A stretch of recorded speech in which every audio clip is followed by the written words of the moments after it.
It's funny how everyone clamors over one of the worst ways to get paid. Everybody thinks it's a status symbol to say, hey, like I get paid $100 an hour, $30 an hour, $250 an hour. But getting paid for your time is one of the worst ways to get paid, especially at this level. And yet it's so glamorized and it's viewed as great success. But the problem with getting paid for your time, and specifically your time being tied to your income, is that you have a finite amount of time, and your ability to exert energy in that time period is only going to go down as you age and as your health deteriorates. So ultimately, you don't want to live your entire life with your income being directly tied to your time, because it has diminishing returns. And just to visualize this, let's say that you earn really, really, really well, which in America, like $250 an hour. And a lot of people are doing just fine below that. Like 70K a year is something like $35 an hour. So if you make $250 an hour, then over a year, you probably make close to $500,000 a year. And that is being amongst the top earners in the United States. But so these are the likes of surgeons and attorneys and all of those typical like high paying jobs that you've heard of. But the problem, like I said, if something happens to your health, which spoiler alert, as human beings, something always happens to our health. That's a part of life. So if something happens to your health,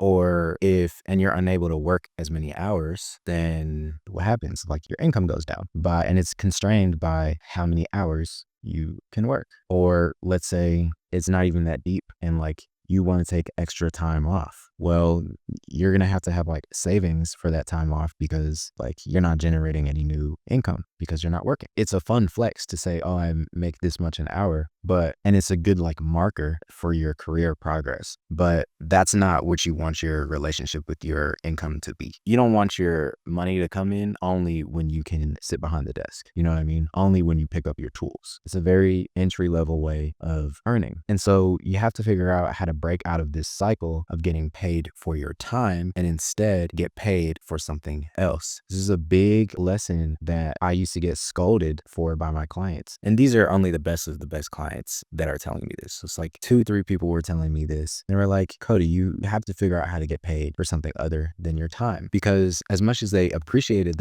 my time that I put into their business to help them grow, they saw that I had these big skills, but I was stuck with small earnings. And when you have people in your corner who actually care about you and not just the service you provide, they're willing to tell you things like that. And it's exactly what I help other people do too when I'm servicing them, which is like, how do we make your earnings exponential and untether them from your time, right? And so this is my formula for how you stop trading your time for money. And this is specifically for people with a skill set that helps businesses move their bottom line. If you have a skill set that helps a business manage or move their bottom line or improve the business in some sort of way, then this is my personal favorite formula for like changing the relationship between you and your income. Instead of billing hourly or having contract work or whatever, I like to get either equity or profit units in the businesses that I'm working with and the businesses that I'm servicing. And this is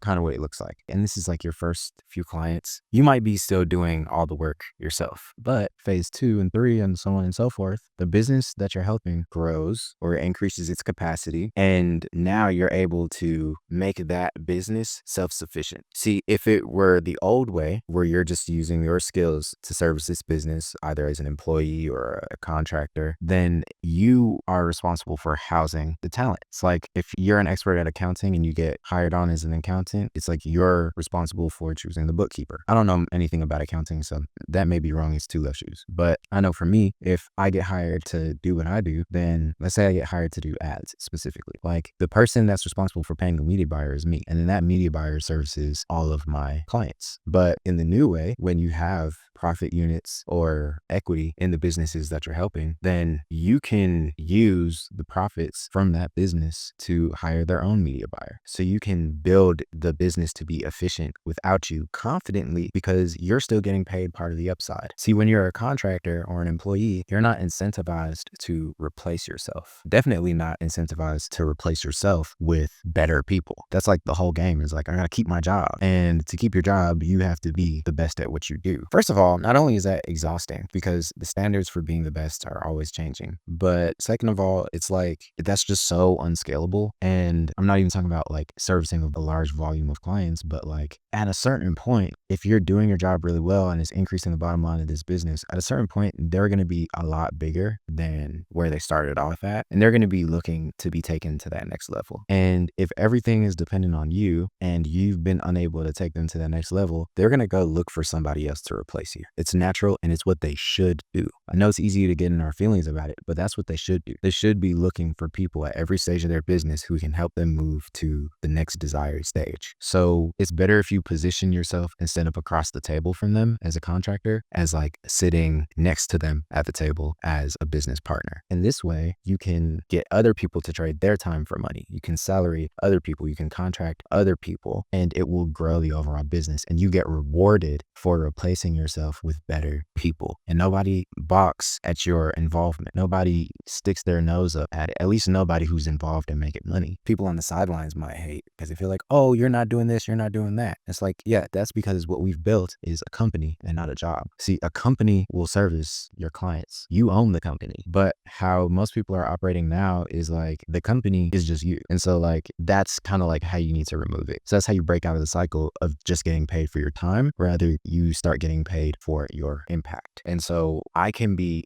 hands-free, not all the way hands-free realistically, but I can do 5% of the work that I used to do to make many, many times more in income. So, and that's just because you have a couple things that are working for you. You have people that you bring on that are working for you, but also the agreement that you come to with the businesses you work with are working in your favor in regards to this goal of untethering the time and the income. And so that part is very important because that part makes sure that you participate in the upside and that you get rewarded for bringing on the best people for the job instead of being kicked out for it. But yeah, like that's the biggest and best way. And it gets to the point where, let's say you have, I'm not saying that this is going to be you. I'm saying this is how I think about it. So let's say you, on average, under this agreement, let's say the average business you work with will kick out $100,000 a year to your company. If you work with 20 clients, then that's $2 million a year for your company. And all of that can happen with very little involvement from you. And actually the growth gets taken out of your hands at a certain point. So to be clear in this example, if I start working with a business and I cover all the labor to get them launched, then my involvement is pretty high. My time is still tied to my income at that level. As we add on one person, the next person, another person for all of the key roles that need to be fulfilled, then my time is mostly meant supervising, reading reports, providing strategic direction, which means that the most important thing that I can be doing is thinking and learning and measuring. But as you start to plug these roles in, then I may have had to push myself to get the company to point A in revenue and profits. When I've reached point A, will now take us to point B and so on and so forth. We rinse and repeat. We make sure we keep people on board that can take us to point B, C, D, so on and so forth. And the brunt of my work happened just to bring us to point A.